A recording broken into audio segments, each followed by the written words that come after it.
Voilà, je pense qu'on va commencer. Donc, bonjour à tous, bienvenue à ce webinaire. Donc, il y a une collaboration entre la FEREB, la Fédération des spécialistes de la réparation, du renforcement et de la protection des constructions en béton, du CSTC que vous connaissez sans doute, de la Confédération Construction Wallonne et de la Confédération Construction Bruxelles-Capitale.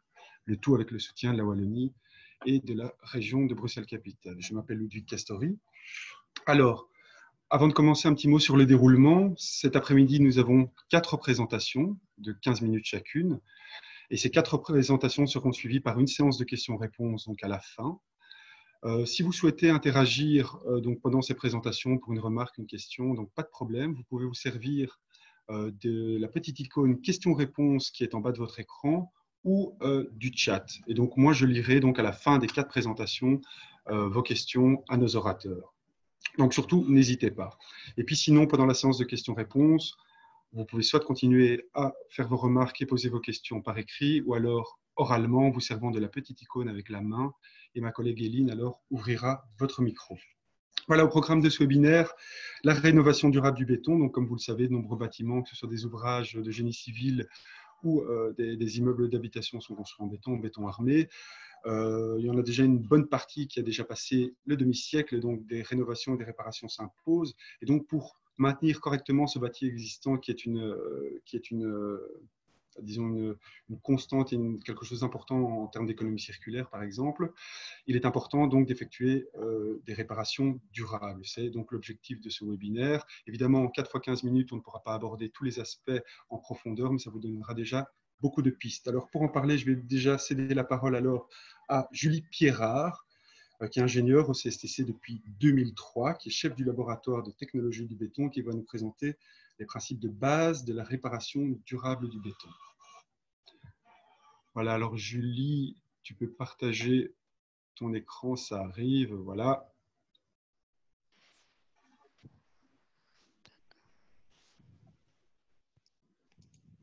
Bonjour Julie. Voilà, j'espère que c'est en ordre et en plein écran. C'est en ordre et c'est en plein Voilà. écran, ça fonctionne. Je te Donc laisse la parole. merci Ludwig et bonjour à tout le monde. Donc je vais prendre un petit quart d'heure pour recadrer un petit peu le contexte de ce webinaire et introduire dans les grandes lignes les principes de base donc pour mener à une réparation durable du béton. Donc je commence avec ces quelques chiffres. Donc ce sont des chiffres qui nous viennent du MOE, donc pour la Flandre. Mais je suppose qu'on peut extrapoler sans trop de problèmes à l'ensemble de la Belgique. Donc, pour vous montrer qu'on observe ici un pic de construction d'ouvrages neufs en béton armé, donc au début des années 70, ce qui fait que on est déjà en 2020, donc déjà 50 ans plus tard, ce qui veut dire que la plupart de nos ouvrages commencent à montrer des signes de faiblesse au niveau du béton parce qu'ils atteignent tout doucement la durée de vie qui avait été prescrite, pour certains ouvrages en tout cas. Donc, on assiste de plus en plus, comme vous le savez, comme ici, la saga des tunnels bruxellois, donc avec le béton qui est de plus en plus malade. Donc, ici, essentiellement des fuites en toiture, avec des problèmes de corrosion des armatures et progressivement des morceaux de béton qui se détachent. Ensuite, voilà, je pense que l'information, on a tous vu passer cette information, donc une catastrophe en Italie, donc le pont de Gênes qui s'est écroulé en partie. En fait, pas uniquement dû à un manque d'entretien, on met aussi en avant des problèmes de trafic, le trafic qui s'est densifié, donc des véhicules de plus en plus nombreux, de plus en plus lourds, et cet ouvrage n'était pas forcément dimensionné pour cela. On revient un peu chez nous avec notre parc nucléaire qui tout doucement aussi il vieillit. Donc, ce sont des ouvrages qui datent plus ou moins de la même époque.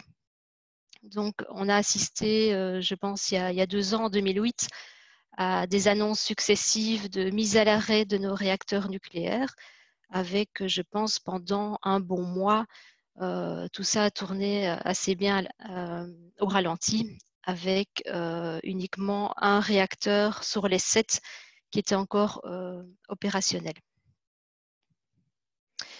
Je vous montre ici quelques cas de pathologie tout à fait classiques. Donc, on voit ici à gauche un problème de corrosion des armatures par carbonatation du béton en surface, avec en plus un enrobage des armatures qui est relativement réduit, ce qui fait que le processus de dégradation peut être accéléré.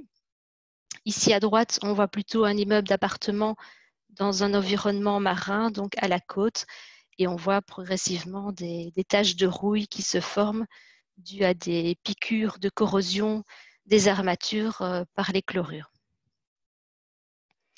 Donc la dégradation des ouvrages, c'est pas forcément tout le temps dû à un manque d'entretien, un manque de suivi ou à la durée de vie qui est atteinte progressivement. Ça peut être dû aussi à des problèmes de conception ou de mise en œuvre. Donc c'est le cas pour la plupart, enfin, pour certains balcons en Belgique. On constate de plus en plus des manquements au niveau de l'évacuation de l'eau. Donc en cas d'intempérie, des problèmes d'étanchéité, ce qui fait qu'on a de l'eau qui stagne et le béton alors est très souvent saturé, ce qui accélère évidemment les processus de dégradation dont je viens de vous parler. On assiste aussi, on voit aussi qu'il y a des manquements parfois au niveau de la mise en œuvre. On voit des treillis qui ne sont pas toujours bien positionnés, qui ne sont pas forcément positionnés au niveau supérieur, là où les efforts de traction se concentrent dans le cas d'un balcon. Et avec voilà, ce genre de coupure de presse où on a pu se rendre compte qu'il y a eu notamment l'effondrement d'un balcon à Molenbeek qui, dans sa chute, a fait tomber d'autres balcons. Et peut-être plus récemment, là c'était l'année passée, une plaque de béton qui s'est décollée d'un balcon à Ixelles. Donc, je vais vous montrer ici, comparer un peu deux stratégies différentes pour l'entretien. Donc, vous voyez ici l'état de l'ouvrage en fonction du temps. Donc, la première stratégie, c'est une stratégie dite réactive où finalement, on attend que le béton montre vraiment progressivement des signes de dégradation. On attend presque le dernier moment et on se rend compte qu'on va devoir procéder à une réparation relativement lourde avec comme conséquence des nuisances prolongées, parfois ou souvent une mise hors service de l'ouvrage. C'est le cas pour ce qu'on connaît actuellement pour les tunnels à Bruxelles. Au contraire d'un entretien qu'on dit proactif, où on va planifier à l'avance des entretiens réguliers, espacés, avec des perturbations qui seront alors de beaucoup plus courte durée, des nuisances qui sont plus minimes, et en plus un coût global qui la plupart du temps est plus faible que le coût dans le cas d'une stratégie réactive. Donc l'entretien proactif est certainement à privilégier, quoique ce n'est pas toujours évident de justifier qu'on doit dépenser des sous, même pour intervenir, même lorsque le béton ne montre quasiment aucun signe de dégradation. Donc c'est pour cette raison que la stratégie réactive reste pour cette raison la plus commune. Une dernière chose, c'est le plan Stop Béton. On en a peut-être même plus parlé en Flandre sous l'appellation Béton Stop. Donc un terme qui n'est peut-être pas très bien choisi. Donc ça ne veut pas forcément dire qu'on va arrêter d'utiliser du béton. Dans tous les cas, sachant que le béton est quand même un des matériaux les plus robustes et les plus durables. Donc ça veut dire finalement qu'on met en place un plan pour freiner l'étalement urbain, donc garder encore quelques espaces disponibles. Ça veut dire qu'on va mettre à court terme le focus sur des travaux de rénovation, de réhabilitation, de renforcement, avec ce qui voudra dire à court terme davantage de béton à réparer. Donc souvent, ces travaux de réparation cadrent dans des projets de construction ou de rénovation plus larges. Ça peut être par exemple un grand projet de rénovation énergétique, ce qui veut dire qu'on n'aura pas toujours forcément les bons acteurs suffisamment expérimentés pour penser aux travaux de réparation et pour les réaliser, sachant qu'il faut beaucoup de savoir-faire et une certaine expertise pour arriver à un résultat final qui soit le plus durable possible.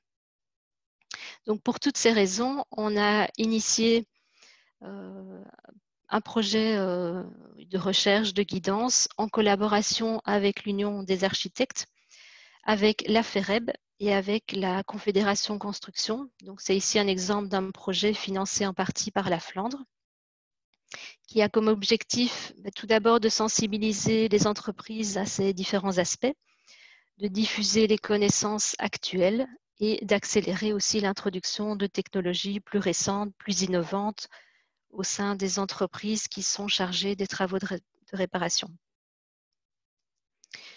Donc, il y a déjà pas mal d'activités qui ont été mises en place, notamment des présentations, donc dans le cadre de roadshows, de webinaires, un peu comme aujourd'hui. Il y a eu aussi des visites de chantier, une au tunnel Léopold II, une autre à la Buckentoren à Gand, donc un bâtiment assez impressionnant où il y a eu aussi de très lourds travaux de réparation et aussi des articles. Vous voyez ici un exemple qui porte sur l'évaluation de l'état des ouvrages en béton, donc qui est paru en tout début d'année dans notre magazine, le CSTC Contact, et que vous pouvez en principe télécharger à partir de notre site web. Je rentre maintenant un peu plus dans le vif du sujet, donc je vais parcourir avec vous les grandes lignes des principes de base. Donc la réparation du béton, elle comporte 3 grandes étapes. La première, c'est d'abord d'évaluer l'état de l'ouvrage, donc on pose un diagnostic. Ensuite, on va sélectionner là où les méthodes les plus adaptées. Et enfin, on réalisera les travaux de réparation proprement dit. Il faut évidemment, je l'ai déjà dit, une certaine expertise à chaque étape et une très bonne coordination entre les différentes étapes. Toute la philosophie pour réaliser ces travaux, les exigences aussi se retrouvent dans toute une série de normes européennes. C'est la série NBN-EN 1504 qui comporte quand même 10 parties.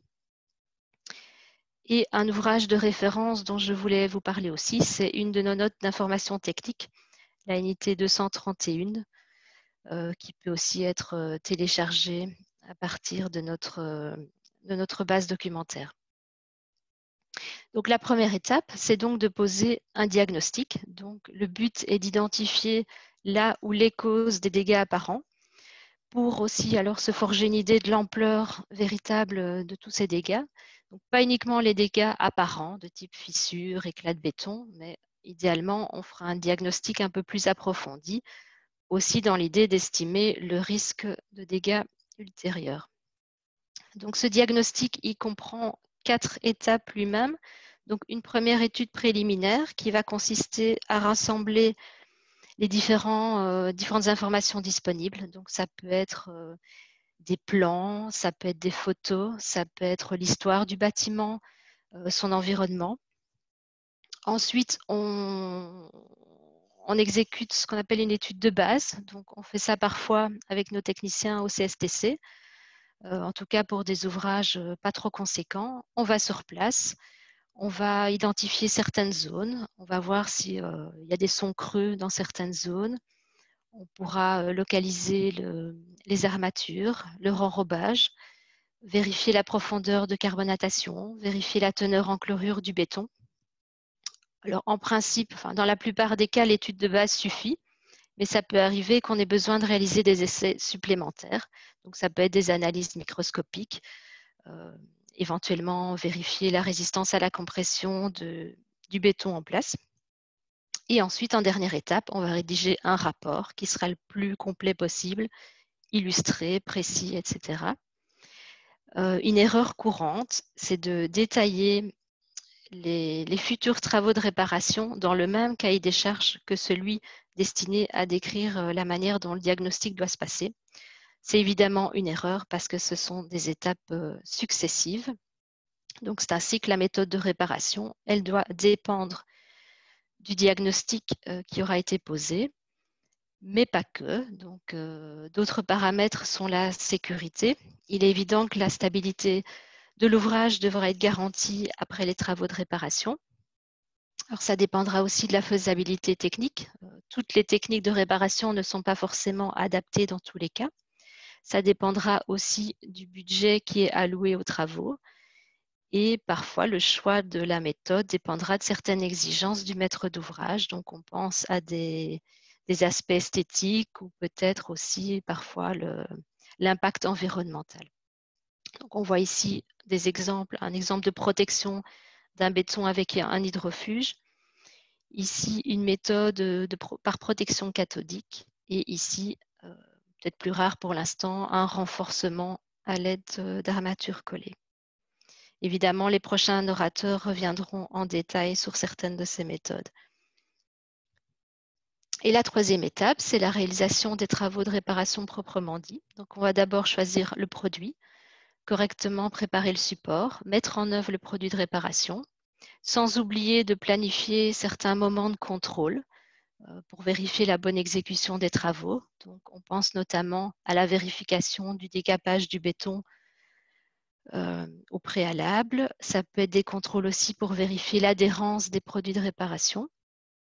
Et au préalable, il faudra aussi conclure des accords pour la manière de mesurer les quantités qui auront été prescrites dans le cahier des charges. Donc, pour vérifier la conformité, soit on utilisera des unités de surface ou de volume, ou encore on vérifiera la consommation effective des produits.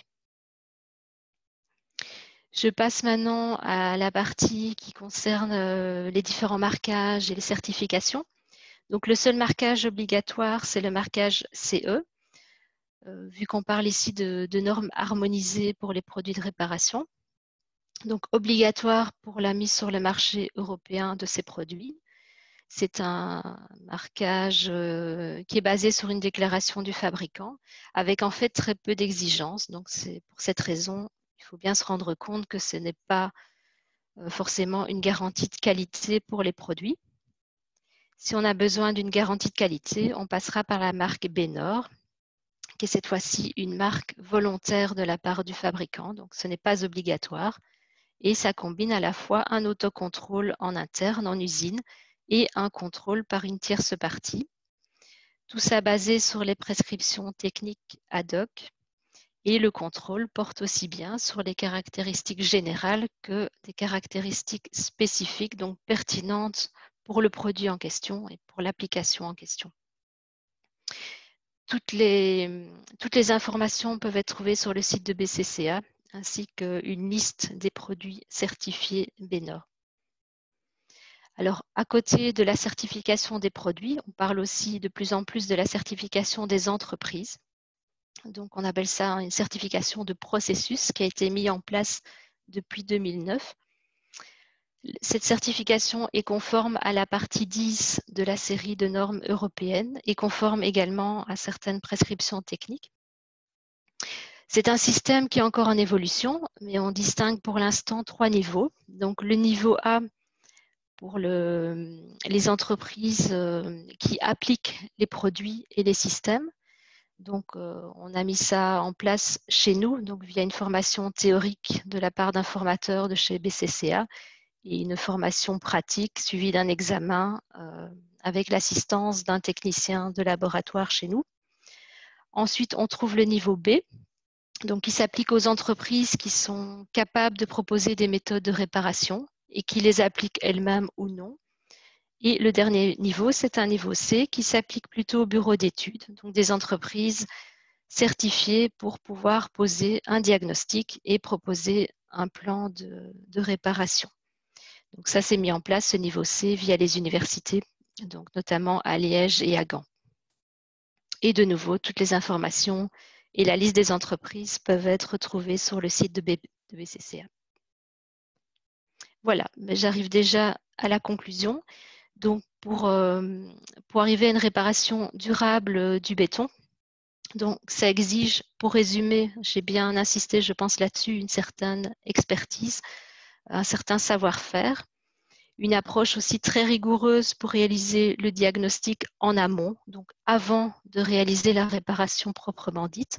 Donc, idéalement, des interventions qui doivent être spécifiées dans des cahiers des charges séparés. Important de proposer une méthode de réparation la plus adéquate possible en fonction du diagnostic, de bien choisir les produits en fonction de certains paramètres et de les mettre en œuvre de manière correcte. et ne pas oublier de définir un certain plan de contrôle des travaux en cours et plus tard certaines fréquences d'entretien de ces réparations. Voilà, donc j'en ai terminé pour ma partie. Je vous remercie pour votre attention. Donc, je pense, Ludwig, qu'on répondra aux questions en fin de webinaire. N'hésitez pas Exactement. par après à nous contacter par email aussi, que ce soit moi-même ou mon collègue Bram qui reste, on va dire, le spécialiste chez nous au CSTC. Et je pense qu'on va donner la parole à Maurice, qui est le prochain orateur. Voilà, merci. Exactement. Merci Julie. Voilà, tu peux arrêter le partage d'écran. Maintenant, on va Voilà. accueillir Maurice Buysens, donc ingénieur technico-commercial pour les systèmes de construction chez Master Builders. C'est donc un fabricant de produits chimiques de construction depuis plus d'un siècle, avec notamment des agrégats pour béton, des additifs pour ciment. Bonjour Maurice. Bonjour à tous. Je pense que ça fonctionne. Voilà, Juste encore. me mettre en plein écran. Exactement. Voici. Donc, comme Ludwig vient de vous le dire, ça fait plus de 13 ans que je travaille précédemment pour BASF, qui est maintenant devenu Master Builder Solutions, et j'aimerais vous présenter donc des solutions et surtout des systèmes pour prolonger la durée de vie des bétons. En fait, comme on ne cesse de le répéter depuis plus de 10 ans, les réparations de béton déçoivent souvent. Elles ne tiennent dans 50% des cas pas plus de 5 ou 10 ans maximum. Ce qui implique à ce moment-là beaucoup d'incertitudes quant à l'espérance de vie des constructions. Et comme Julie l'a souligné tout à l'heure, des coûts récurrents et croissants. Bien sûr, on revient toujours sur les mêmes choses, on tape sur le clou. C'est d'abord les causes des échecs, et on s'attarde bien trop souvent en fait à ce qui est visible. Donc, en termes d'échecs, on a bien entendu la question de la mise en œuvre des produits, une mise en œuvre qui est souvent parfois inadéquate, par méconnaissance des produits ou par méconnaissance d'un diagnostic, enfin, par un diagnostic insuffisant, une mauvaise sélection aussi des produits et surtout une conception de solutions inadéquates. Tout ça étant lié. Donc, ce que nous avons besoin de plus en plus, et on revient à peu près au même schéma décrit par Julie tout à l'heure, c'est qu'on a besoin d'une protection supplémentaire pour prolonger une durée de vie de nos ouvrages. Prolonger donc ce qu'on appelle un life cycle cost. Ceci, évidemment, en fonction de l'environnement, en fonction des contraintes, et aussi en fonction des attentes des maîtres d'ouvrage ou propriétaires. Donc on voit ici que non seulement des réparations se font successivement, mais que si l'on appliquait aussi une protection supplémentaire, on garantirait à ce moment-là une plus longue durée de vie. Donc il est question bien sûr de réparation. Et si on se réfère à la norme, bien, il est bien décrit dans la partie 9 de cette norme qui date quand même de 2009, donc ça fait un bout de temps, qu'il y a une partie qui décrit donc la manière dont on a des méthodes pour rendre les réparations durables. Et pour cela, on va s'attarder à deux choses importantes qui constituent le béton. Bien sûr, l'armature et ensuite le béton. Pour ça, on peut agir sur les armatures de différentes manières. Et tout ça est bien décrit dans la norme. Donc, on a différentes possibilités d'action et je pense que les orateurs suivants vont y revenir. Donc, on peut le faire soit sous forme de produits, soit d'imprégnation, soit de coating, donc toutes sortes de manières de protéger la peau extérieure, donc empêcher aussi ces armatures de se corroder par l'adjonction soit d'anodes sacrificielles, soit par application d'un courant électrique sur les armatures. Il y a moult méthodes donc de protéger ces armatures des agressions, qu'elles soient maintenant liées à la carbonatation ou liées au chlorure. On peut aussi agir sur la matrice, donc le béton proprement dit, de la même manière. Donc, bien sûr, ce béton aura préalablement été diagnostiqué, mais on a donc dans la norme, on reprend de nouveau la protection des pénétrations. On en a parlé tout à l'heure. Ça peut être un simple hydrofuge qui déjà préserve d'une pénétration d'eau, contrôle de l'humidité, ça en fait partie, mais en fonction des agressions qu'on aura sur lesquelles on aura à lutter, on va choisir tel ou tel produit. Et on retrouve ici donc, les principes repris de la norme de tout ce qui est à notre disposition pour correctement réparer un béton. Donc, on a d'abord la 1504-2 qui, elle, décrit tout ce qui est la protection des bétons, donc l'étanchéité. On a la 1504, c'est du rappel, évidemment, pour les spécialistes, mais bon, c'est jamais mauvais de rappeler les choses. On a les différents produits de réparation, structurels et non structurels. Les renforcements, il n'y a pas que par collage, il y en a de tout type, hein, donc que ce soit maintenant des fibres carbone ou bien par acier collé ou ainsi de suite. Des résines d'injection aussi qui vont participer à un renforcement ou à du moins une réparation, et les coulis d'ancrage.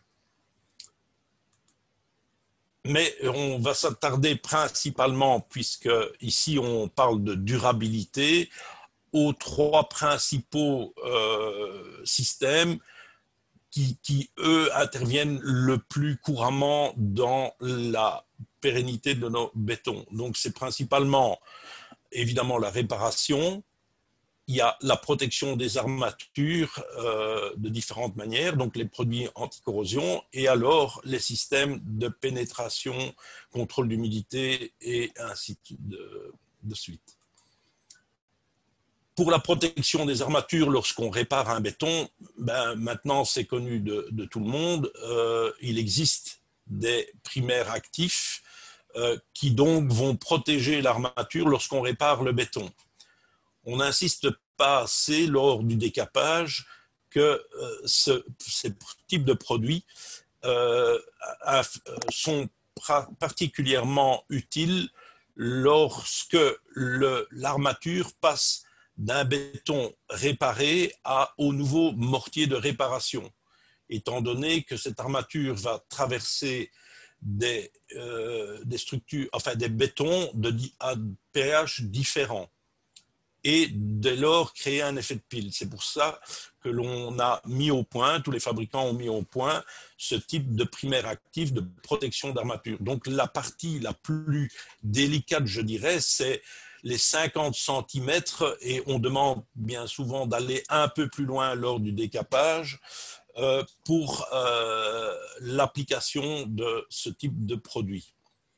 Donc produits qui ont à la fois contiennent du ciment, donc plus facile à mettre en œuvre, généralement monocomposants, que précédemment on utilisait des époxys, donc qui contiennent aussi des additifs anti-corrosion et que l'on peut appliquer manuellement assez facilement sur les aciers.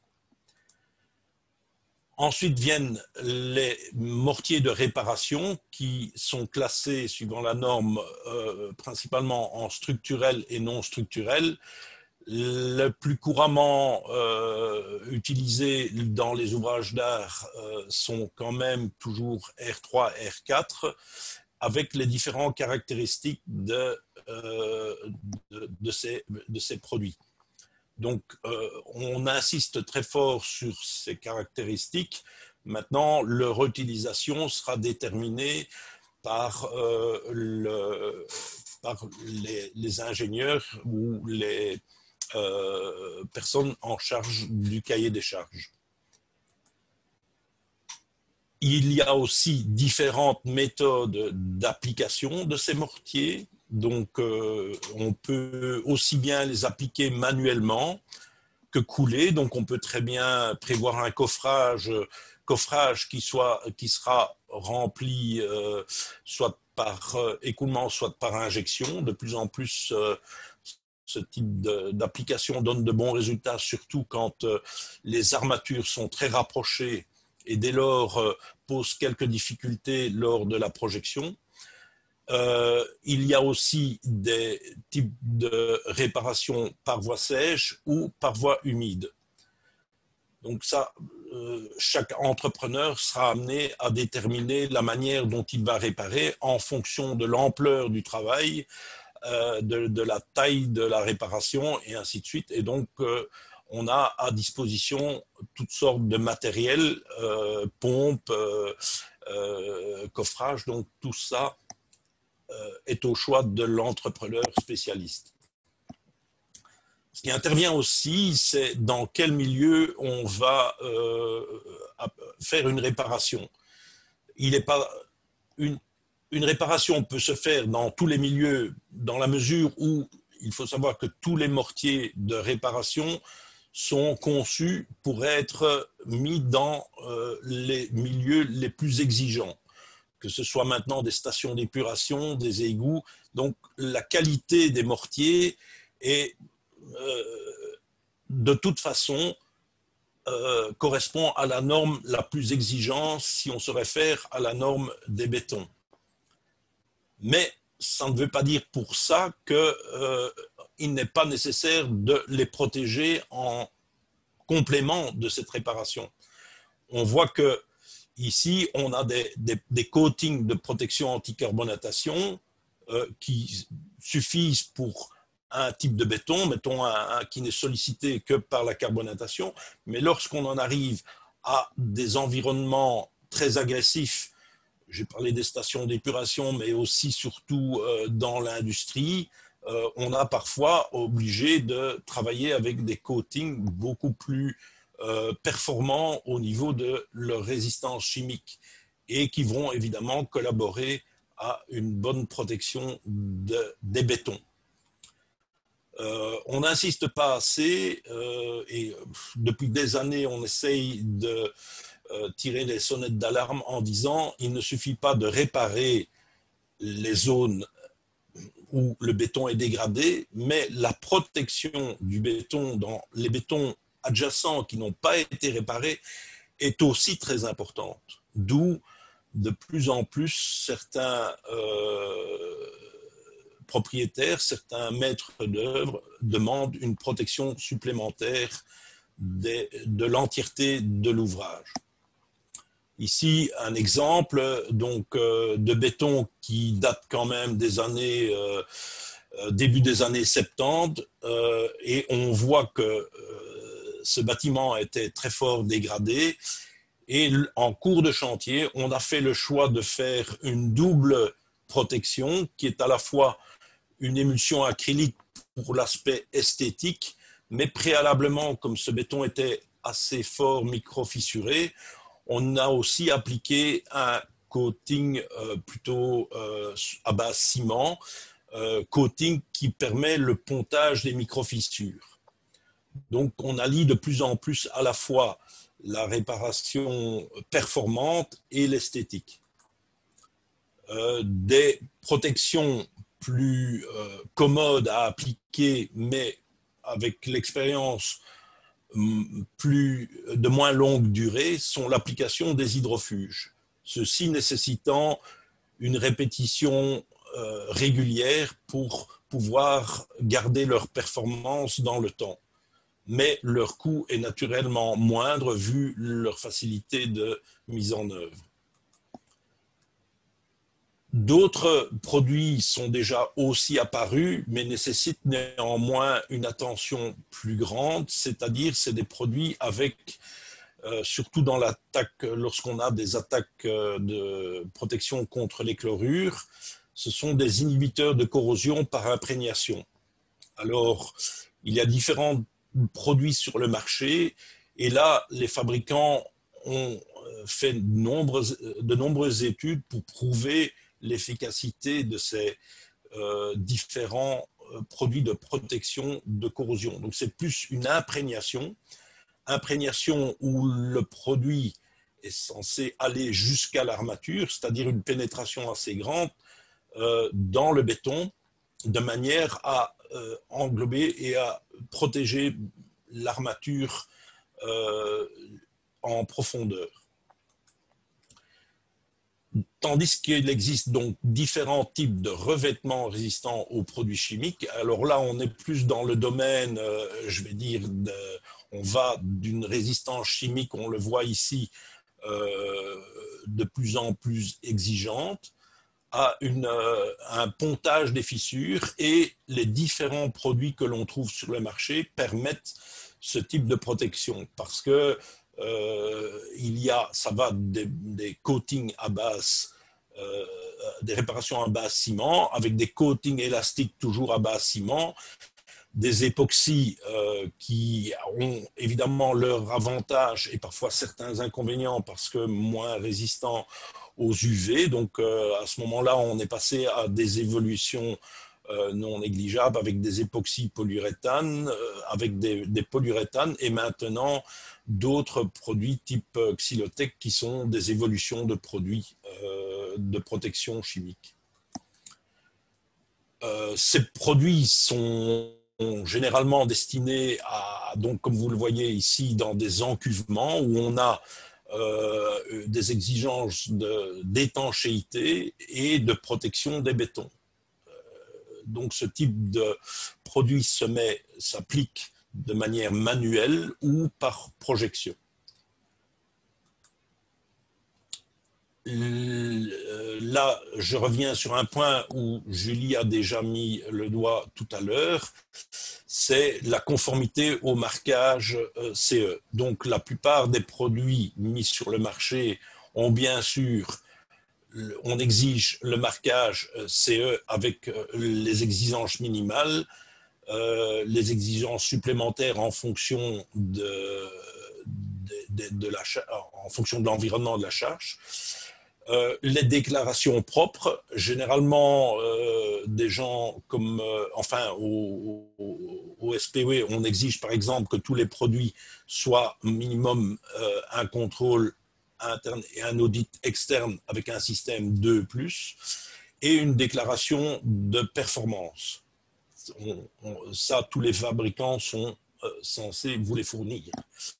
De plus, la plupart des produits maintenant utilisés, du moins sur le marché belge, dans les marchés publics, on a de plus en plus l'exigence d'une garantie de qualité dans la marque Bénor, où tous les fabricants sont donc amenés à avoir des contrôles internes et externes beaucoup plus souvent, de l'ordre de 6 fois chez nous par an, et ça par SECO, donc qui exécute ces contrôles. Et là, alors, sur le marché, vous avez aussi d'autres types de labels qui, eux, sont le Belgaqua, par exemple, lui, qui est une demande que l'on trouve sur le marché lorsque l'on mettra soit un mortier, soit un coating en contact avec de l'eau potable. Donc, tout ça est généralement indiqué sur les fiches techniques des fabricants. Ensuite, il n'y a pas que je vais dire les normes, il y a aussi parfois le choix du produit en fonction de son utilisation, et les fabricants sont de plus en plus amenés à mettre sur le marché des produits qui facilitent l'application. Par exemple, de plus en plus, vous allez trouver des produits qui possède déjà dans le produit un inhibiteur de corrosion, ce qui à ce moment-là évitera de perdre du temps pour traiter les armatures. Donc il y a aussi des produits qui évoluent, qui sont beaucoup plus performants en termes d'adhérence. Donc tous les fabricants sont quand même à la recherche et en collaboration avec les applicateurs, les entrepreneurs, de manière à déterminer quel est le matériau qui est le plus performant pour le type d'utilisation. Ici, on voit notamment la chape d'un pont sur un projet infrabel. Il est certain qu'on ne peut pas se permettre de couper des voies de chemin de fer pendant plus d'un mois. Donc, on a besoin à ce moment-là de produits performants, rapides, et ainsi de suite. Ce que l'on peut aussi mettre en exergue, c'est l'assistance que l'on apporte aussi en termes, les fournisseurs ont généralement des experts qui se déplacent sur les chantiers et c'est important qu'il y ait une collaboration entre les trois acteurs, c'est-à-dire le propriétaire de l'ouvrage d'art, l'applicateur et le fournisseur de produits, de manière à optimaliser l'utilisation de ces produits à meilleur escient. Donc, en résumé, donc pour une bonne durabilité de réparation des bétons, il y a d'une part une stratégie de protection à mettre en œuvre, donc réparation-protection. Pour cela, on est aidé par toutes sortes de matériaux existants chez la plupart des fabricants. Donc, tous ces produits aident à prolonger la durabilité des produits. Et ensuite, donc on a toutes sortes de valeurs, donc de tests qui sont faits par tous les fabricants de manière à prouver les qualités des produits. Donc, voilà, j'arrive déjà à la fin. Je vais pouvoir passer la main à Michael, qui lui va vous parler de la manière dont il met en œuvre ces produits. Mes coordonnées de contact. Et voici, Ludwig, je peux passer la main. Voilà, merci, Maurice. Donc, effectivement, on va passer la main. Voilà. À Michael Martens, donc, qui fait partie de l'entreprise Renotech, qui compte près de 800 personnes spécialisées dans la restauration et la rénovation de bâtiments, monuments, ouvrages d'art et s'occupe notamment de la rénovation du béton. Merci Ludwig. Bonjour voilà, à tous. Je m'appelle Michael Martens. Je suis chez Renotech depuis longtemps, jusqu'à 1991. Et Ludwig, j'ai un problème. Je ne peux pas continuer. Tu dois prendre le contrôle à distance en haut de ton écran. Oui, je sais. Tu dois donner. Attends, je vais recevoir un message.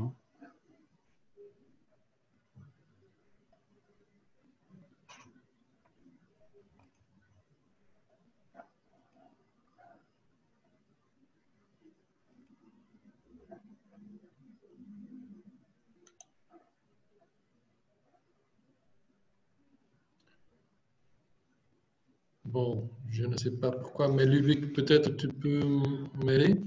Pas de problème. Peut-être. Parce que, bon. Suivante, comme j'ai déjà dit, je suis déjà chez Renotech depuis 1991. Je suis aussi le président de la Fédération FEREB depuis 2003. Et voilà, je commence dans un quart d'heure l'interprétation pratique, le concept à l'aide de trucs et astuces pour les prescripteurs, les utilisateurs et les entrepreneurs. Voilà, la suivante, Ludwig. un point, les prescriptions de la présence de peinture et d'existence. Et troisième, application de mortier, d'égalisation ou de resurfaçage. Suivante, s'il vous plaît. Voilà. Et la suivante. Continuez, s'il vous plaît, Ludovic. Oui. Voilà. Point, comme déjà décrit par Julie et par Maurice, où je trouve quoi. Point 1, le diagnostic. Pour moi, le point le plus important, et vous avez déjà vu le graphique, et vous avez déjà vu le graphique, et tu as vu que 18% de manquements ou des réparations d'horizon se causent par un mauvais diagnostic. Voilà quelque chose de pratique au niveau diagnostic. Tu trouves sur notre CSTC le 231 dans le chapitre 3 toutes les infos concernant des tests. Et si vous êtes un descripteur, n'oubliez pas de décrire des tests dans votre cahier de charge s'il n'y a pas un diagnostic fait à l'avance de votre cahier de charge. Et je suis aussi entrepreneur, je vois le jour d'aujourd'hui encore plus ou moins 95% de cahiers de charge qui viennent sur le marché, soit marché public, soit marché privé, où il n'y a pas de diagnostic fait. Et c'est très grave, parce que tu ne peux pas dire préalable à votre client, n'importe de qui, pour le gouvernement, c'est nous, la personne qui paye les taxes, c'est ce qui est charge ou les réparations qui sont prévues dedans sont durables ou pas. En fonction de situation et de concept de rénovation, point attention, des tests de base et en accession, des mesures de la corrosion et de résistance du béton. Et les dernières, c'est important dans le cadre de protection cathodique. Je reviens tout à l'heure à ce point-là. Si les tests sont faits préalables à l'éducation, ça veut dire que vous avez un diagnostic avec des tests de base, hein, bien compris, avec des tests de base, pas seulement un diagnostic visuel. Hein. Attention, hein. Un diagnostic, c'est plus qu'un rapport visuel. Hein. Avec des tests de base, demande, s'il vous plaît, un entrepreneur agréé suivant le PTV 560 niveau A. Je reviens aussi sur ce sujet-là. Et si les tests ne sont pas faits, ça veut dire que vous décrivez un cahier de charge, décrit des tests de base, décrit à l'extension des tests de mesure de corrosion et de résistance et peut-être quelque chose de plus, et vous demandez à l'entrepreneur l'interprétation vis-à-vis de votre cahier de charge, vous avez besoin d'un niveau B, soit vous-même, c'est quelqu'un qui a déjà fait un suivi à un de l'université, soit à Gand, soit à Liège, concernant le point de rénovation, restauration du béton. Ludwig, dia suivant, s'il vous plaît.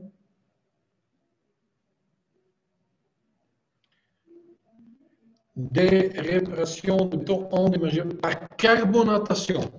Carbonatation. Attention. Voilà, vous avez déjà vu la norme.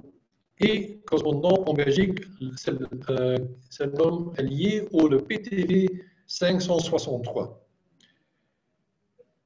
Vous allez au site BCCA, voilà, c'est la première fois que vous avez vu aujourd'hui le site. Et voilà, cherchez BCCA PTV 563 et vous arrivez sur le site. Et tu trouves, voilà, la prescription technique. Et d'après la page 49, tout est décrit avec des croquis et tout dedans.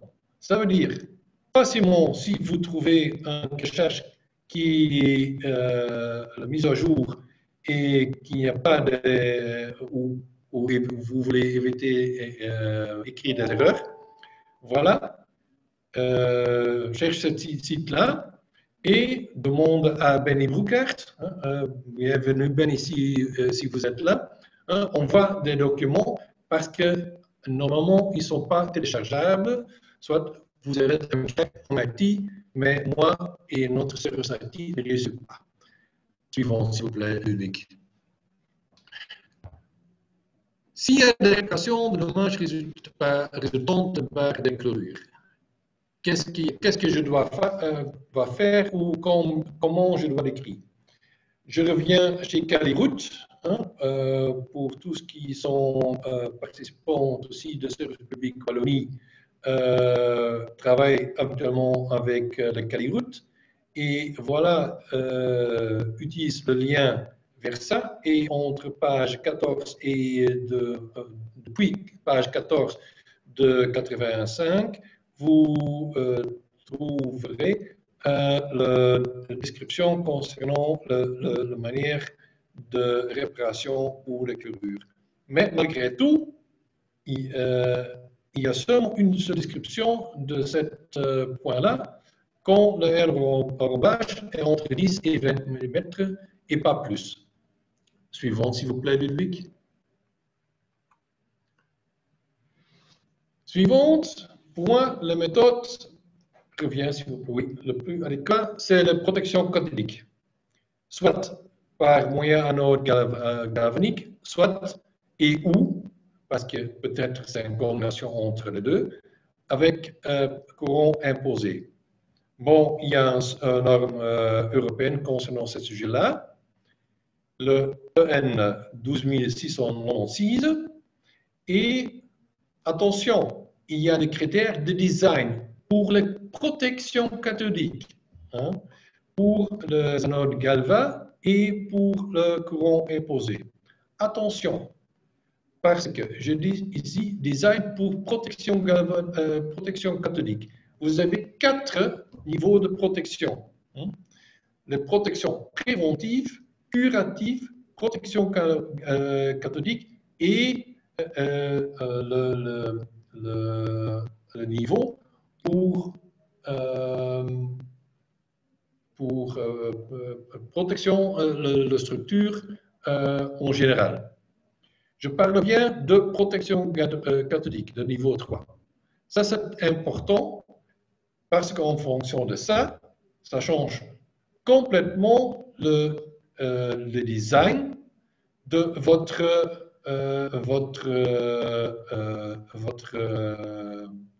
concept et votre manière de réparation. Je reste un peu sur ce sujet-là. Par exemple, nous avons un chantier où c'est fini, dans la côte, où il y a des réparations à faire dans une structure maritime. Voilà, le maître ouvrage ici, c'est de Vlaams Overheid EBS, Expertise Béton Install, le même que Bureau des Ponts en Wallonie, pour le service public de Wallonie, fait un suivi de chantier ça. Bon, dans le cherche, il y a déjà des annonces sacrificielles qui sont prévues de mise en place contre la corrosion dans le futur entre les zones qui sont réparées et des zones non traitées. Mais il veut savoir la durabilité des anodes. Bon, habituellement, quand vous demandez à un fournisseur de durabilité des anodes sacrificielles, il dit facilement entre 20 et 25 années. Bon, l'expérience n'est pas là, ça veut dire le monitoring qui n'existe pas souvent. Et voilà le maître ouvrage, nous donnons des mises en place des monitoring. Et sur base de monitoring, plusieurs zones sur cette structure-là montrent une durabilité des anodes sacrificielles jusqu'à 5 ans. C'est possible. Mais son monitoring et contrôle, vous ne savez pas.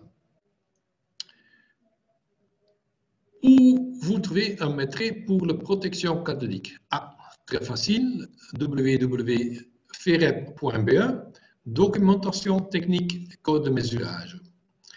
Concernant le code de mesurage, je reviens en général pour le code de mesurage pour les réparations de béton.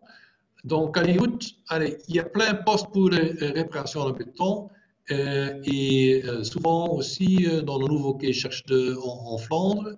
Mais en réalité, je demande à tous les prescripteurs ici aide, parce que ça ne donne aucune valeur supplémentaire. Je propose, comme proposons dans le maîtrise FEREP, une seule ou deux seuls codes de métrage, ça veut dire en décimètres cubes, comme chez Infrabel par exemple, à toutes les personnes qui sont venues d'Infrabel, bonjour. C'est très facile en décimètres cubes ou par kilogramme et bon, ça évite des discussions pendant l'exécution. Suivante, s'il vous plaît, Ludwig. Bon, pour les hydrofuges et les peintures, bon, Maurice a bien parlé concernant le PTV 562. Voilà le même site, vous en Google Search PDV 562, BCCA, et voilà, vous trouverez la prescription technique et d'après page 51, les descriptifs pour l'imprégnation et pour le traitement de surface par le coating. Suivante, s'il vous plaît. Voilà, suivante. Présence de peinture existante. Suivante, s'il vous plaît. Plus en plus, vous avez des structures où il y a des anciennes peintures là. S'il vous plaît, enlevez en préférence des anciennes peintures. Pourquoi? Point 1, au niveau diagnostic, c'est nécessaire que vous devez faire pour un bon diagnostic. Deuxièmement, toutes les dégradations deviennent visibles. Troisièmement, risque d'incompatibilité entre la peinture existante et la nouvelle. Type, faire le test avant l'éducation, si vous voulez garder la peinture existante. Et last but not least, les risques d'augmentation de valeur HDO et la valeur au total plus de 5 mètres, et ça cause de bulles et de pas d'adhérence en temps. Ça, c'est une théorie de Klopfer.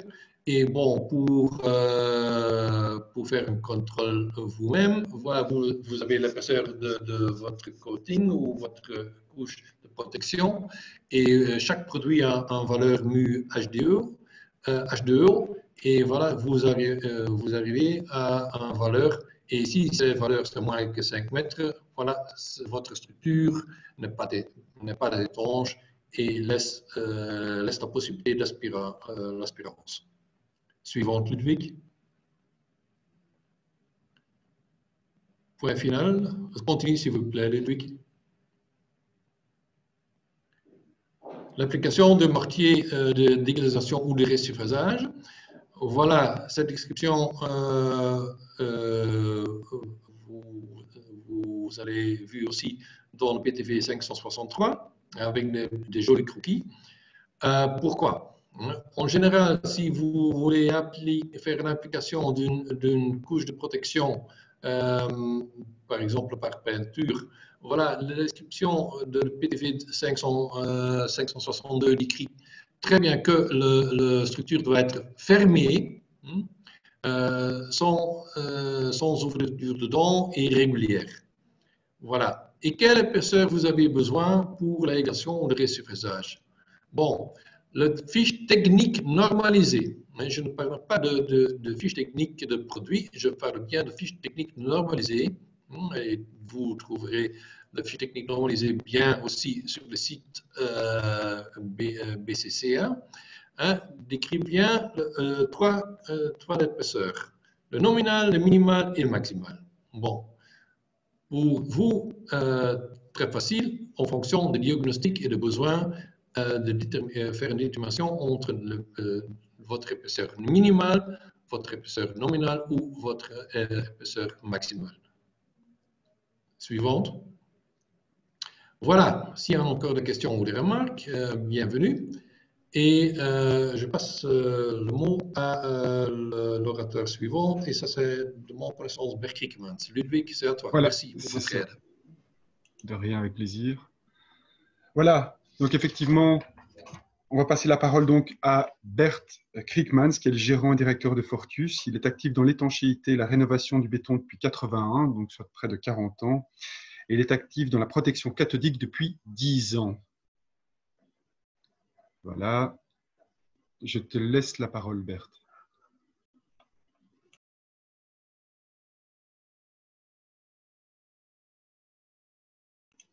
Tu dois activer ton micro et ta caméra.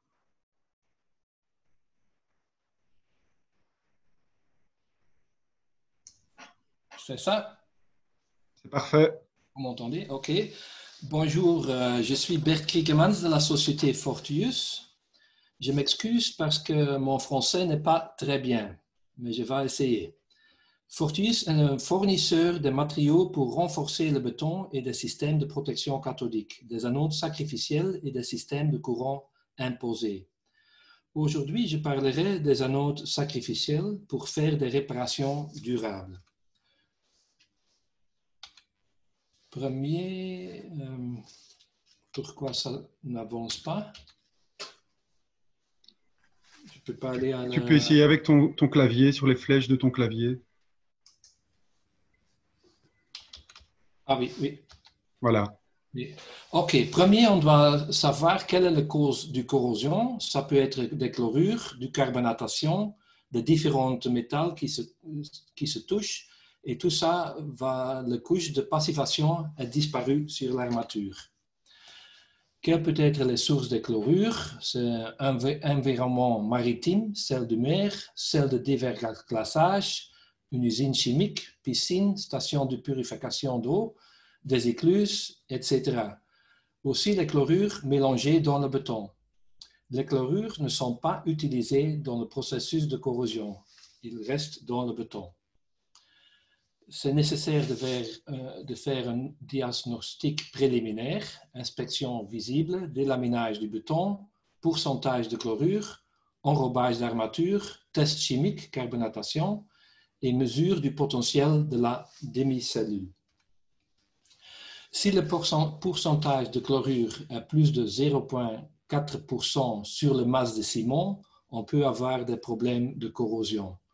Si c'est sur le masse de béton, le pourcentage c'est 0,06%. Mesure du potentiel de la demi-cellule, c'est aussi intéressant parce que c'est une indication de la corrosion où il n'y a pas de dommages visibles. C'est une méthode non destructive.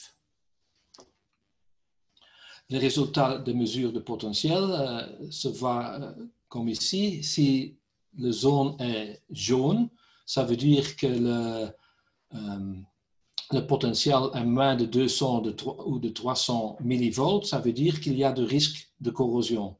Si la zone est rouge, ça veut dire qu'on a beaucoup de corrosion. Corrosion typiquement de chlorure, ce sont des petits fous ou des piqûres dans l'armature. Je vais parler de deux types d'anodes galvaniques ou des anodes sacrificielles. Le premier type, c'est par fixation directe sur l'armature. Et le deuxième, c'est par installation par carottage. Et je vais vous montrer aussi des exemples. Anode galvanique pour maîtriser la corrosion active, pour protéger l'armature contre une nouvelle corrosion due à l'anode induite ou l'effet halo. Fonctionnement autonome sans source de courant extérieur et une protection possible de 20 à 30 ans. Une réparation traditionnelle du béton se voit comme ci, hein, on met le mortier de réparation, mais le mortier de réparation contient pas des chlorures, mais le béton autour de la réparation contient encore des chlorures. Vous voyez ici et ici. Et qu'est-ce qui se passe? On va avoir une différence de potentiel. L'armature dans le béton avec chlorure devient anode et on va avoir du corrosion. Ici, vous voyez les différents potentiels dans les différentes zones. Les zones avec sans déchlorure, c'est à peu près moins 200 millivolts. Les zones où il y a encore des traces de chlorure, ça va être moins 350 et on va avoir une corrosion dans ces zones.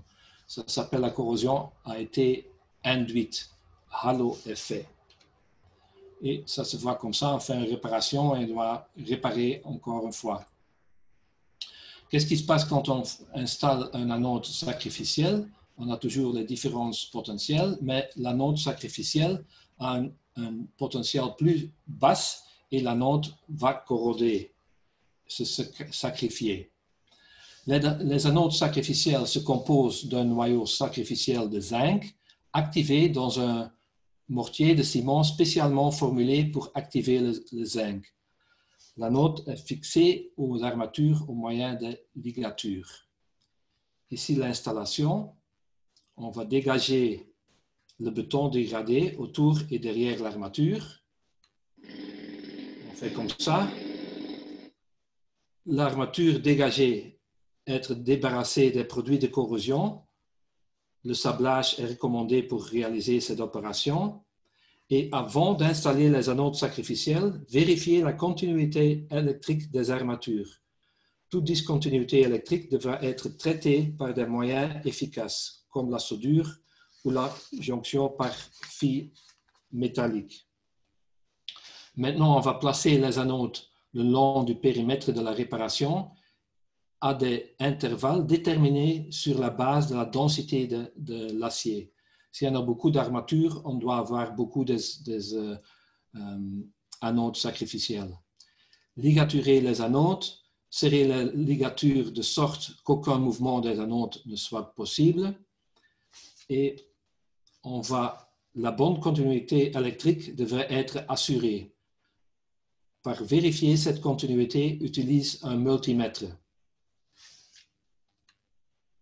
Ici, vous voyez, on va contrôler si l'anode est bien connectée avec l'armature. Et on va appliquer le mortier ou le béton de réparation. Quelle information est nécessaire pour déterminer la distance entre les anodes pour recevoir une vie de 20 ans? C'est nécessaire de connaître la densité des armatures, plus d'armatures, plus des anodes. Est-ce que les barres d'armature sont continues? Quand ils ne sont pas continues, les anodes ne peuvent pas fonctionner proprement. Le pourcentage de chlorure, les géométries de la structure, si c'est un poutre, si c'est un dalle, et peut-être une mesure de potentiel de la demi-cellule. Ici, un graphique qui vous montre la corrélation entre la densité d'armature et des différentes anodes et la distance entre les anodes. Quelques exemples, une rénovation d'un viaduc en Angleterre, la longueur c'est 3 km, à peu près 120 000 véhicules par jour. On a réparé avec à peu près 1,5 million de kilogrammes de mortier de réparation et on a installé à peu près 40 000 anodes sacrificielles pour protéger l'armature autour des joints, les dégâts de l'eau et autour des réparations. Ça, c'est le viaduc, c'est auprès de Birmingham. On va dégager le béton et installer les anodes le long du périmètre de la réparation à des intervalles terminés sur la base de densité d'armature. Et après, on peut réparer le béton. Un autre exemple, c'est à peu près 10 ans avant, on a installé des anodes au viaduc de Vilvoorde. Ici, dans cette période, on a replacé les joints et aussi fait une installation de nouvelles barrières de sécurité. Mais quand on a coupé le béton pour mettre les nouvelles barrières de sécurité, on a vu de corrosion, des petites fosses dans l'armature, et c'est une corrosion par chlorure. Là, on a dégagé le béton dégradé autour des armatures. On a installé des anodes sacrificielles on a vérifié la continuité de l'électricité et on applique le mortier de réparation. Une autre application, exemple, c'est un culé d'un pont sur autoroute E40. Le problème, c'est que l'infiltration avec de l'eau, avec de sel de déglaçage, il rentre dans le joint et on va avoir de délaminage qui peut se voir comme ça. Et on peut réparer ça avec du mortier de réparation, renforcement additionnel et ajouter des anodes sacrificielles. C'est aussi possible de faire une protection d'armature en combinaison avec du béton projeté. Maintenant, le deuxième type des anodes sont les anodes positionnées par carottage pour protection avancée des armatures dans des zones sans signe de dommage. Fonction autonome et on peut avoir une protection de 20 à 30 ans. Ici, un exemple d'un parking. On a dégagé le béton et on va mettre des anodes au périmètre. Mais à gauche, on a aussi un dalle où il y a peut-être encore des chlorures. Qu'est-ce qu'on va faire là pour protéger? Là, on peut carotter ou forer des trous dans le béton et mettre des anodes avec le zinc. On a différents types d'anodes, ça dépend du dalle ou du structure ou du colonne qu'on peut protéger. Un exemple d'installation des anodes par carottage. On va installer les anodes dans des trous forés. On fait le forage et après, on va installer les anodes enrobées au moyen du mortier. Comme ça. Et on va relier électriquement chaque anode par un fil aux armatures. Et on doit contrôler si l'anode est bien connectée avec l'armature. Un autre exemple, anode installé par carottage dans un pont précontraint. Ici, vous voyez les anodes qui sont installées.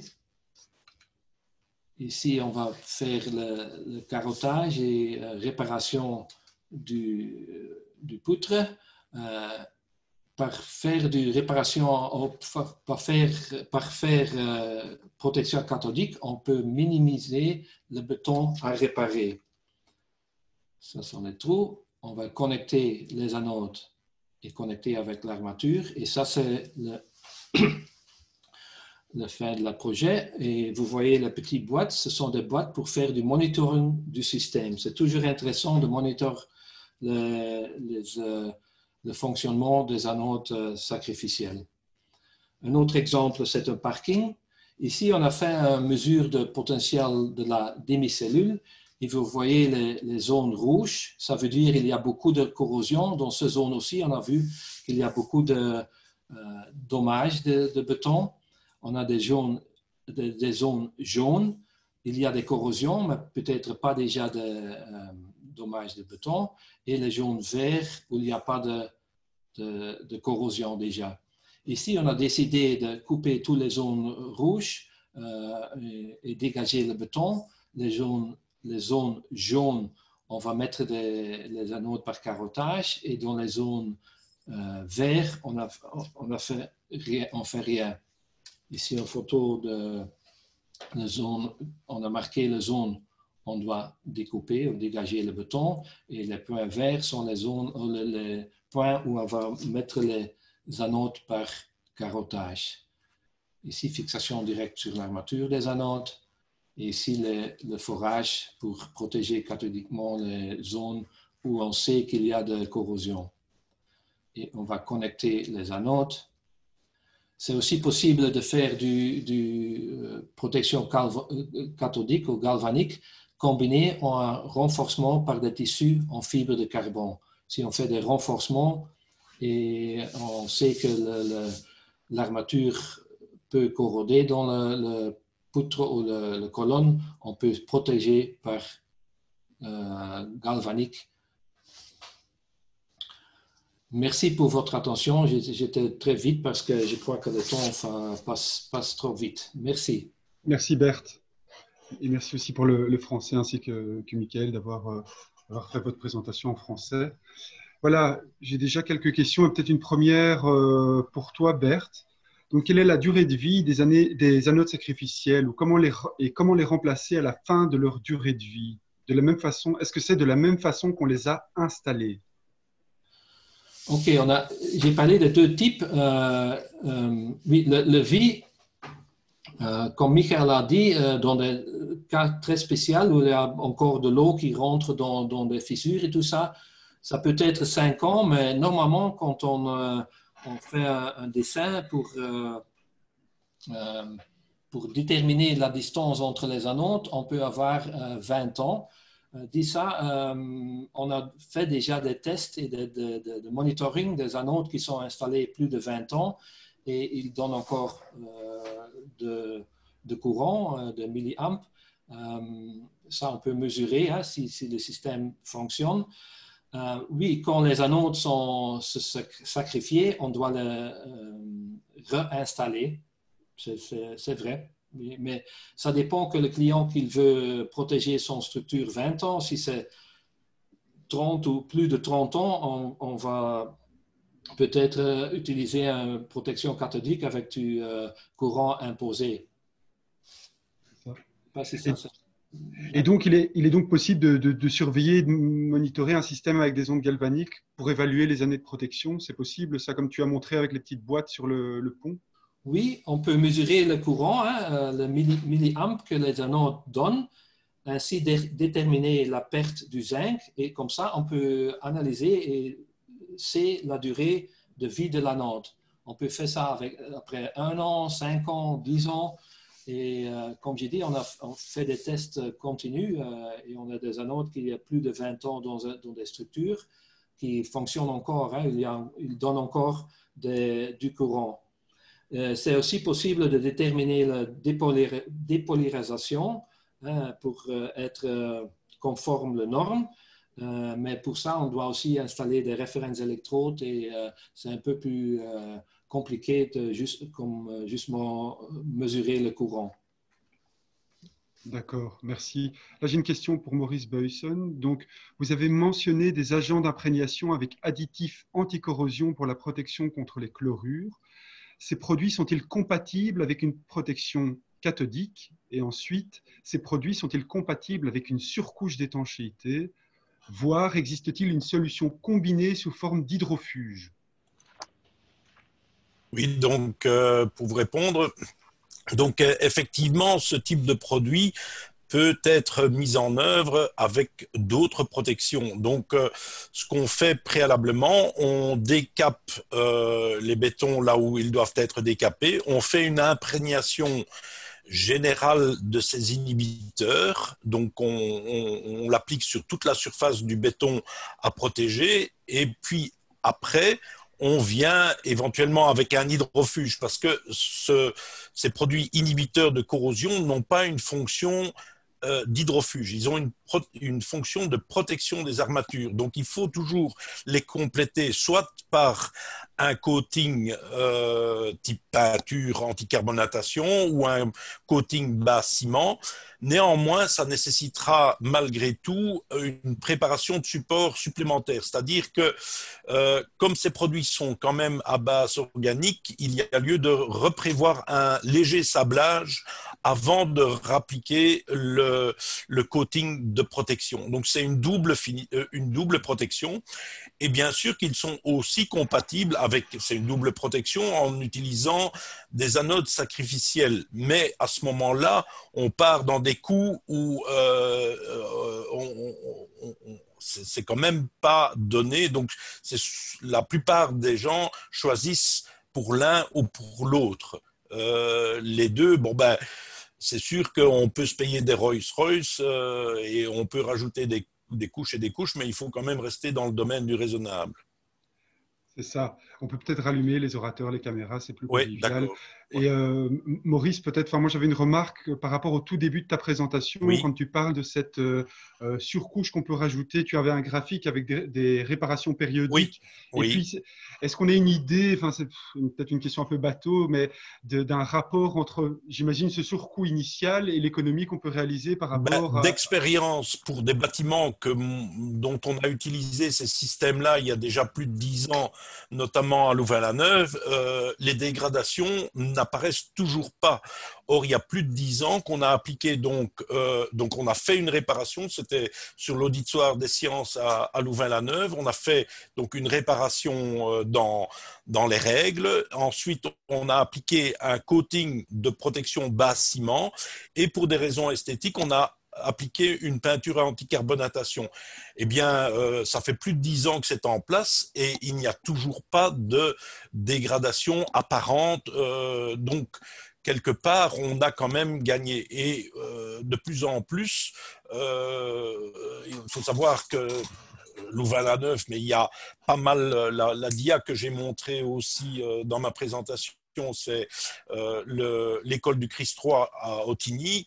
C'est des bétons très anciens, mais qui, malgré tout, présentaient quand même des problèmes de carbonatation assez grands. Et le fait d'avoir fait une double protection, bien sûr, va prolonger encore mieux l'entièreté du béton. Parfait. Merci Maurice. Une question, où peut-on trouver la liste des entrepreneurs spécialisés dans la réparation des bétons? Je veux bien répondre. Il y a soit le site de la FEREP, où là vous avez les gens, mais comme l'a indiqué aussi Julie, vous avez aussi le site du BCCA qui là donne aussi soit l'entrepreneur qui a une agrégation de type A ou de type B. Donc là, il y a moyen de trouver ces renseignements-là. Parfait. Alors, j'ai une question pour Julie. Qui peut bénéficier d'une expertise CSTC par rapport à une structure en béton en dégradation? Quelle procédure et dans quel délai? Oui, c'est vrai, j'en avais parlé effectivement. Donc, on peut se rendre sur place à la demande d'un architecte ou d'un bureau d'études ou d'expertise. Évidemment, on n'a pas forcément le personnel qu'il faut pour inspecter des kilomètres de tunnels, mais ça nous arrive de temps en temps d'aller inspecter des balcons en béton ou des petites zones dans des bâtiments. Et comme je l'ai dit, on a quand même déjà pas mal d'équipements pour localiser les armatures, vérifier leur enrobage. On peut sur place vérifier la profondeur de carbonatation, la teneur en chlorure si c'est pertinent. On peut ramener aussi quelques carottes au labo pour faire des essais de résistance mécanique. Voilà. Donc, on peut déjà faire pas mal de choses. Au niveau, pour répondre à la question de manière complète, comment ça se passe? Donc, on essaie déjà d'avoir quelques renseignements au préalable. Éventuellement, on fait une visite sur place et on essaie toujours d'estimer un peu le temps que ça prendrait aux techniciens sur place. Donc, parfois, c'est quelques heures, parfois, c'est un jour ou deux. Et sur base de ça, on peut faire un devis. Et au niveau du délai, hors Covid, on va dire, disons que dans un délai de 2, 3, 4 semaines maximum, on peut planifier une intervention. Après, il y a encore un petit délai à compter pour le rapport ou pour des essais complémentaires si on doit faire quelque chose au laboratoire. Voilà. Merci Julie. Là, il y a une question, je pense. Oui. Je peux te couper, Ludwig. Étant donné que je fais, comme bien sûr, partie de la FEREP, dans la liste des membres de la FEREP, il y a aussi toute une série de sociétés spécialisées dans les diagnostics. Donc là aussi, on peut retrouver quelques sociétés qui sont à même de compléter les compétences du CSTC. Oui, merci Maurice, parce que comme j'ai dit, vraiment, nous, on intervient quand c'est des petites zones, des petites interventions, mais ça ne fait pas partie de nos missions premières. Donc, c'est bien d'avoir rappelé qu'il y avait aussi ce genre de liste qui était disponible. Voilà. Là, il y a une question, c'est si le webinaire est enregistré, si on peut avoir le suivre plus tard et les slides. On vous enverra les slides en PDF après le webinaire. J'avais aussi une question pour Renotech, donc pour Michael. Où est-ce qu'on peut trouver facilement un maîtrise normalisé pour la réparation des bétons? Je pense que tu en as parlé. Oui, il y a pour tout ce qui travaille pour le service public de Wallonie, c'est Caliroute. Voilà, c'est très facile, c'est comme ça. Euh, pour en Flandre, c'est comment ça s'appelle le TB 260. Voilà, vous trouverez aussi le poste normalisé dedans. Pour tous les autres, par exemple, privé ou infrabel, bon, notre proposition, mon proposition personnelle, professionnelle, voir le site FEREP, www.ferep avec un B comme Bertha à la fin.be, et voilà un renseignement technique. Et si vous ne trouverez pas, envoie un mail à notre administration et notre administration de la FIREP envoie à vous le code de mesurage approuvé par le CSTC et aux approbations de tout le monde de la fédération FIREP, ça veut dire le nombre des fournisseurs des services et des entrepreneurs. Merci Ludwig. Merci, Michael. Voilà, on arrive doucement mais sûrement à la fin de ce webinaire. Il est presque 15 heures. Je ne vois pas de questions supplémentaires. Donc, ben, je pense qu'on peut arrêter tout doucement là. Je tiens à vous remercier donc, aux quatre orateurs, à l'organisation, à Thierry de la FEREB et à Éline et Anaïs pour la logistique. Donc voilà, nous vous enverrons donc un mail après le webinaire demain ou lundi au plus tard avec les informations demandées. Voilà, je vous souhaite à tous une excellente après-midi et merci encore. Merci à tous. Oui, merci. Au revoir. Au revoir. Merci.